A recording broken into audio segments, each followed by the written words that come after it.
This is Shabbos Nun Zion, and we were talking about whether or not we learn from something that is a klal, a prat, and prat or klal, from specific to something that's general, general to specific. And of course, when you have things that are negative, whether you could learn a general rule from them, or only things that are positive commandments, you learn a general rule from them. So the Gemara continues, and here we're talking about the rules of Shavuos, of planting and growing in the seventh year. Al daited Rabbi Yochanan, that according to the view of Rabbi Yochanan, Mahu lachbar ba bayrais shichin varais. What is the law regarding excavating pitch and dishes and caves regarding Shavuos? Is that considered sowing? Kishem she'em malamid le'inyan iser, because he says that the generalization in the specific does not teach us with regard to any prohibition over here. Kain le'inyan heter lo yamdu. So too regarding the inyan heter didn't teach it either. So Amar Rabba Bar Kachukania says, Time Rav Yechanan. The reason Rav Yechanan is it says, say Shanim Tizra, 6 years you shall sow your field. So what does that imply? V'lai b'shvius, not in the seventh year. Shei Shanim Tizmar Karmecha, 6 years you will prune your vineyard. V'lai b'shvius, but not on Shvius, the seventh year. Ki loy saso shahu ba mikayach aseh asehu. So then a negative commandment that is derived through inference from a positive commandment from an aseh is deemed like a positive commandment, and therefore we see that that's what the rule is. Va'oiver ba'aseh, and a person transgresses a positive commandment, right, according to Rabbi Yechanan. So what's the halacha? So Rabbi Yosi says, afilu aseh ein poi. There is not even a positive commandment regarding plowing. So Rabbi Yerushalmi says over b'aseh, but no, he says no. You do over the aseh. You disagree just because it's not specific. It's still an implied aseh, and therefore you're over it. Now the Gemara questions Rabbi Yosef's statement. The laida mila ksiv v'shivsa haaretz shapta lashem. But Rabbi Yosef maintains that only sowing and pruning are forbidden on Shvius. For what purpose did the Torah say the land shall observe a Shabbos rest unto Hashem, right? How do you explain that pasuk, which appears to be a positive commandment in a say, mandating the creation of all of all labor, including plowing? It seems like it's pretty simple. It's pretty straightforward. So the Indian Leisa say Shabbai. It's in the context of the Leisa say that your field shall not be sown, and therefore it's not necessarily real essay according to him. So Yachalihu like in al hatoy sefes, it might be that one could incur malchus lashes because of an extension.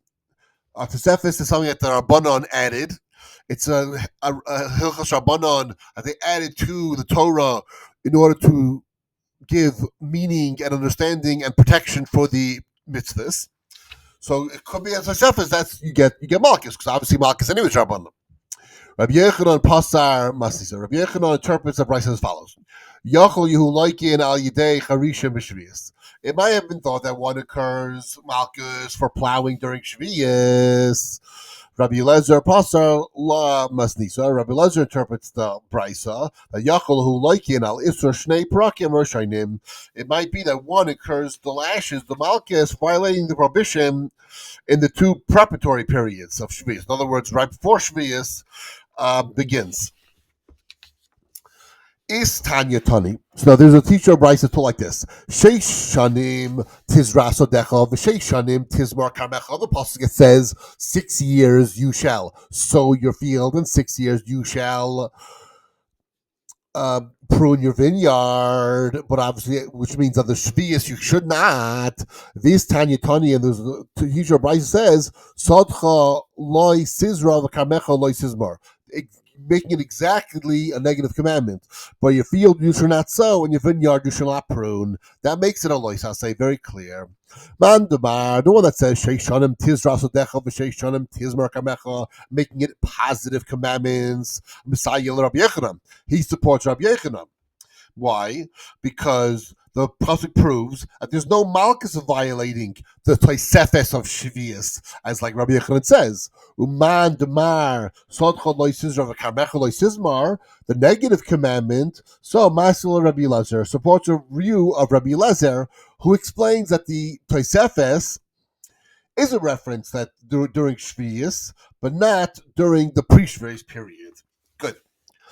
Mas Nisa Pliga the Rabbi Lezer, the Brisa now contradicts Rabbi Lezer because it says he shomer. But say when it says watch be or beware, it's a loisa say. Pen lest, but say when it says lest, so then it's loisa say. Uksiv sham tase olascha v'sham tase, and there's written there, and you shall offer up your ola offering, and there you shall do your commandments. Sham tala. What is the sham tala? Zoi haliyah. There, it's referring to offering up. The sham tase, and there you should do zu shchito zrika. This is the slaughtering and the sprinkling of the blood. Ma'ayla shehi ba'aser harehu b'lois aseh, just as offering up, which is a aseh, it's a positive commandment, is also a negative commandment. Lois aseh, af shchita b'zrika shehein ba'aseh yehu b'lois aseh. So too, the slaughtering and the sprinkling of the blood, which subject to a positive commandment, should also be subject to a negative commandment. Now the Gemara explains how this brisa contradicts the view of Rabbi Lezer. Begin chsiv because it says sham tzale v'sham tase, because it says there you shall offer up and there you shall do ha ilula have ksiv sham tale v'sham tale, but it was not written there you shall offer up and there you shall do. Right? The Torah did not create any analogy between them outright. So Eina say Malamed al say. Therefore, does not teach that you learn out Pas commandment. Does not teach about the negative commandment. The Ein Loisa say Malamed al say, and therefore the Loisa say doesn't teach about that say either. So therefore, that's a contradiction. So the Gemara explains Rabbi Lezer's views reconcile with the Brisa because it says Shloi Toimar Kama Detamar Gabi Shabbos. That's that one will not say regarding that offering up. Let's say he does a shechita, he throws a blood like that is considered regarding regarding Shabbos. Chafar charatz nuts. For regarding Shabbos, we say that if he dug a hole or made a furrow or put an object in the ground, only chayiv balach. You only chayiv one because you're doing the same category. So therefore, you only chayiv one. And it's similar to the law, one might say, that therefore, shachat zara kava'ela, that if you slaughter, you sprinkle, you bring up, and the chayv alachas, you only be chayv one also. Lefum kain tzarach meimar. Because the Torah was compelled to say, chayv alachas v'yachas. In that situation, unlike Shabbos, you're chayv in every single one. So it comes out between the daf before and this daf so far is that so far Shabbos is the only one that will be chayv achas. I'll call categories of the malacha when you do it in one behelim, in one lapse awareness, whereas other averis, if you do them b'mezid or do them in one behelim, so then you're chayv in every single one of them. Now the Gemara continues. We talked before about the avos malachos and the toldos malachos of the 39 malachos. Arba'am chosar achas. So kol han ditzan avos yesh lahen toldos. Wherever the Mishnah uses the expression avos, it implies there are toldos to that. Let's give an example. Taimon dadina. We learned in the Mishnah there. Arba avos azikin. There are 4 avos of damages. There are 4 primary categories of damages. Hashar. An axe, zehakeren, this refers to the horn, the gicha udechifa of, and goring and pushing with its horn, that's the of. So Tani Rabbi Chia taught, noshach rovad's bat, an animal bites, if it's squatted on something and damaged it, or kicked it, damaged it, toldois lekeren. These are all toldois to keren. Therefore, when it says arba avos ezekiel, even then there are toldois to the avos ezekiel. The Gemara gives a second example. Tamon Taninon, we learned in the mission over there. Avoid Hatuma. These are the primary sources of Tuma. Hasheretz, V'shif Mazera. Whether it's a sheretz, a creepy crawling animal, or it's a emission of semen.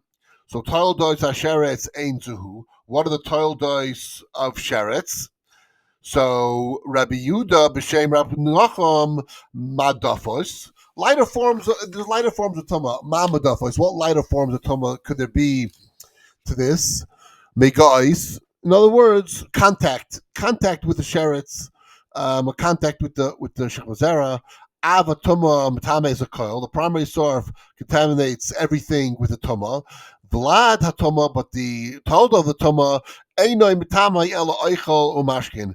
Um, only that only contaminates anything like food and drink. So there are avatoma where it'll that if it's direct contact, then it will make everything tummy. But if it's indirect contact, then maybe it'll only be tummy something like food and drink. Eichel and mashkin mechli cheresh. So food and drink in an earthenware vessel, eino nasin avatoma l'tmei ziva, cannot become primary source of tuma to contaminate the ziva. That's another example where we see told the Hachatanina that we learned Avos Malachas Arbam Chasrachas. The Avos Malachas are 40 minus 1. Again, the Gemara is very clear. Avos Malachas Arbam Chasrachas, and its implication that we're trying to limit the amount of malachos there are, not expand. If the Torah had listed all 39 malachos in it, then it would only serve to expand the categories. Anything that was like it would be considered other malachos. Also, the fact that the Gemara keeps saying 40 minus 1 is trying to show you're not going past what there is. You're not trying to say that there's 39 plus or 40 plus. It's actually 40 minus. It's actually only exactly what the Torah wants to make a malacha and nothing more. Don't try to add in more malachas in the Shabbos. However, each malacha, they can have a Talmud malacha, and that's not adding in any more of its malachas. So the Gemara goes weiter. Harisha of plowing is the of. So Tani Rabbi Chia taught hafar charatz not. If one dog made a furrow or thrust into the ground, told us harisha. Those are told us to plowing. Kol avos malachais mina mishkan lamdu. All the primary labors we derive from the Mishkan. So before we talked about how we derive the number of malachais from the word malacha in the Torah, and not every time it says malacha, but when it refers to malacha positive labor. Then there was another sheet that said it was avoida malacha. Every time it says avoida in regard to doing avoida for the Mishkan, that's how you learn the 39 malachas. So there was the Havamina, and there's probably a way, I haven't gone through it yet, but I'll go through it in Hashem and show how every single pasuk has malacha as an inference to one of the 39 malachas. Here, it's saying a little bit more explicitly saying we derive the actual 39 malachas from the malachas in the Mishkan. Macharisha Haisa Mishkan. So what plowing was there done by the Mishkan exactly? I don't remember looking at the Torah saying that plowing is part of the Avodas HaMishkan. I didn't see where the people had to bring plows as part of the Avodas HaMishkan. The Mishkan definitely wasn't a farm. So what does it mean that plowing is part of the Mishkan? This is really the question of the Gemara, the basics. Sure, now we can be so smart and say, oh, well, we're talking about all the preparatory Avodas also and all the Malachas. Yeah, because we're smart now. We've learned Gemaras before. We've heard the word things from our Rebbe. But when the Gemara is learning this first time and teaching that it came out of the Mishkan, so the question is, where do you see certain malachas like plowing? Plowing is, you don't see them. They didn't bring plows to the Mishkan. The Mishkan was not involved in plowing. So exactly how is plowing involved in the Mishkan is a very question. They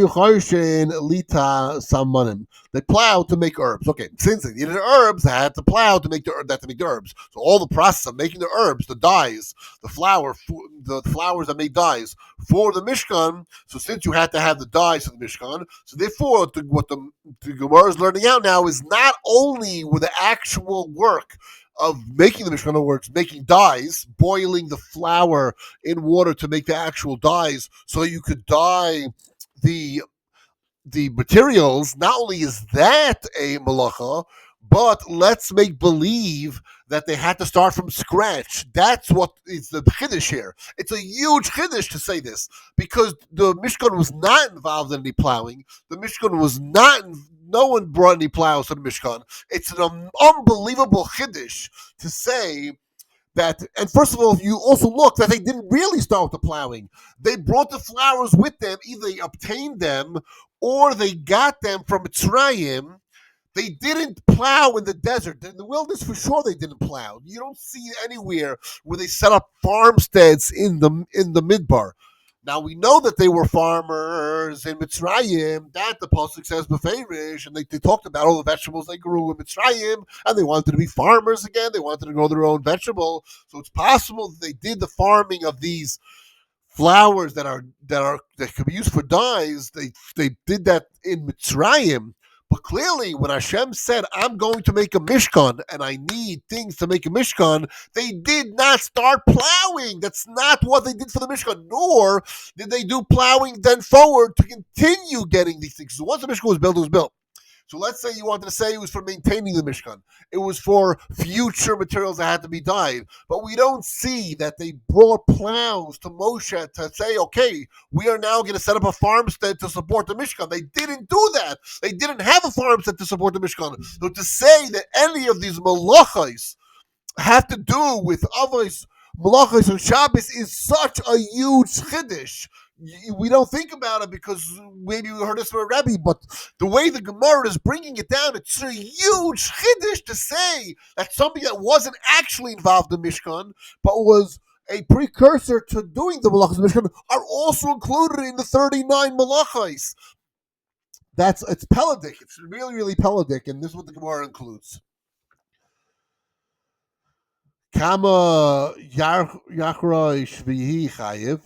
How much must one plow to be liable? So Masa says Kedei Lita Kiresha, that enough for to plant a leek seed. So Rabbi Acha Baracha says Kedei Lita Zero Shelchita, enough to plant the narrow tip of a single wheat kernel. Okay, you do enough to plant a single thing, whatever, that's good, enough. Tama and Tanina, we learned the mission over there. Zera Kishuin, that cucumber seed. Shnayim Chayiv, 2 is liable. Zera Diluim, if you gourd seed, Shnayim is liable. Zera Foil Mitzri, seeds of Egyptian bean, Shnayim, so 2 is liable. Tani, Taidon Braisa, Chitim Midios Shnayim, the 2 median wheat kernels. That is the that's the shear. Rabbi Shmuel b'shem Rabbi Shmuel says chitin al yidei shehein chavos, that the wheat kernels from media over there are cherished.